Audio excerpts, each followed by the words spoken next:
দিন যত যাচ্ছে রাজধানী ঢাকা ততই পরিবেশ দূষণের ঝুঁকিতে পড়ছে।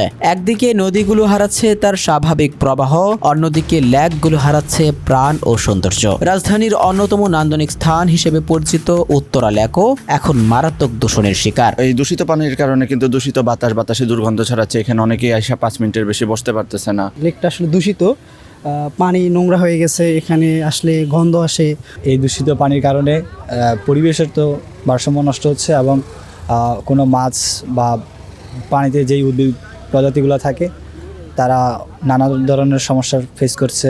স্থানীয়দের অভিযোগ, সাধারণ মানুষের অসচেতনতা, অপরিকল্পিত বর্জ্য ফেলার কারণেই লেকটির পরিবেশ দিন দিন অবনতির দিকে যাচ্ছে। লেকের পানিতে জমে থাকা বিভিন্ন ধরনের আবর্জনার কারণে পানির রং কালচে হয়ে গেছে এবং দুর্গন্ধে আশেপাশের পরিবেশও অস্বস্তিকর হয়ে উঠছে। আশেপাশে প্রচুর পরিমাণে ময়লা ফালায়। এখানে আসলে ভার্সিটি কর্তৃপক্ষ থেকে অনেক ব্যবস্থা নেওয়া হয়েছে। আশেপাশে আপনি তাকালে দেখবেন যে গ্রিল দেওয়া হয়েছে, বেড়া দেওয়া হয়েছে।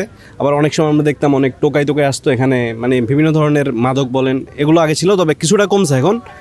আর পরিবেশের কথা যদি আপনারা বলি তাইলে আসলে মূলত এখানে ময়লা ফালানোর কারণে একটা দুর্গন্ধ ছড়ায়, ওটার কারণে এখানে থাকা যায় না আর কি।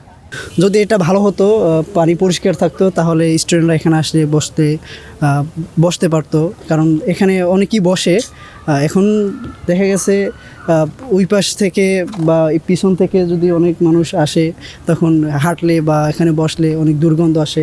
উত্তরা লেককে ঘিরে গড়ে উঠেছে আবাসিক এলাকা এবং বিভিন্ন শিক্ষা প্রতিষ্ঠান। তাই প্রতিদিন অসংখ্য মানুষ ও বিশ্ববিদ্যালয়ের শিক্ষার্থীরা এখানে সময় কাটাতে আসেন। লেকপারে গড়ে ওঠা বিশ্ববিদ্যালয়ের শিক্ষার্থীরা জানান, পড়াশোনার ফাঁকে কিছুটা মানসিক প্রশান্তির জন্য লেকপারে এলে পানির দুর্গন্ধ ও নোংরা পরিবেশ তাদেরকে ভোগান্তিতে ফেলছে। তাদের ভাষায়, এত সুন্দর একটি প্রাকৃতিক পরিবেশ এভাবে ধ্বংস হতে দেখে তারা ব্যথিত।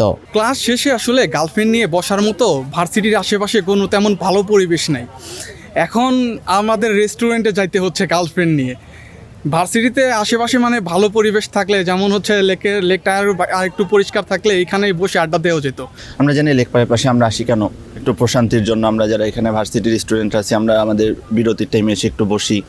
তো লেকটা পরিচ্ছন্ন থাকলে দেখতেও ভালো লাগে, এখানে বসতেও ভালো লাগে। আমাদের পড়াশোনার পাশাপাশি শিক্ষার্থীরাও কিছুটা তাদের বিকাশ, মানে মানসিক বিকাশ, এটার জন্য এই লেক পাড়ের প্রকৃতিটা তাদের ভালোই হেল্প করে। লেকটা যদি একটু পরিষ্কার করে রাখে বা একটু পানিটা একটু ঠিক করে রাখে, তাহলে দেখা গেছে যে এখানে স্টুডেন্টের পাশাপাশি অনেকেই হাঁটাচলা করতে পারবে। দূষিত যেই আমাদের পানির কারণে শিক্ষার্থীরা নানা রকম সমস্যার সম্মুখীন হচ্ছে। ফার্স্ট অফ অল, এই দূষিত পানির কারণে আমরা এখানে বসতে পারতেছি না।